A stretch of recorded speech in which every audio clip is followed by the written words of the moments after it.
आता बघूयात मुंबई आणि उपनगरातल्या टॉप 9 घडामोडी। अंबरनाथमधील काँग्रेसचे शहराध्यक्ष आणि माजी नगरसेवक शिंदे गटात मुख्यमंत्री शिंदेंच्या उपस्थितीत काँग्रेसचे पदाधिकाऱ्यांचा शिवसेनेत प्रवेश। कल्याण मुरबाड रेल्वेच्या भूसंपादनाला शेतकऱ्यांचा विरोध। 50 ते 60 शेतकऱ्यांना राहती घरे देण्यास विरोध। हरकती दाखल करून थेट सर्वे केल्यानं शेतकरी आक्रमक।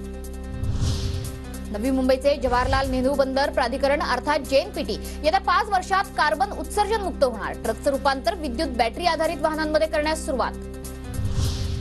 मुंबई विमानतळावर चेक इन तपासणी करता आता 20 ते 30 सेकंदात पूर्ण होणार। प्रवाशांची गर्दी पाहता अत्याधुनिक यंत्रसामुग्री बसवण्यात आली आहे। मुंबईसह उपनगरीय रेल्वे स्थानकावर निवडणूक आयोगाचं बारीक लक्ष। निवडणुकीच्या पार्श्वभूमीवर पैशांची अवैध वाहतूक रोखण्यासाठी निवडणूक आयोगाकडून पावलं उचलण्यास सुरुवात। तक्रार नोंदवण्यासाठी महावितरणकडून एआय तंत्रज्ञानाची मदत। वीज ग्राहकांसाठी ऊर्जा चॅटबॉट ही एआय तंत्रज्ञानावर आधारित सेवा सुरू। आरटीई अंतर्गत शाळांच्या प्रवेश अर्जासाठी शेवटचे 2 दिवस बाकी। प्रवेश अर्जाची मुदत 30 एप्रिलला संपणार।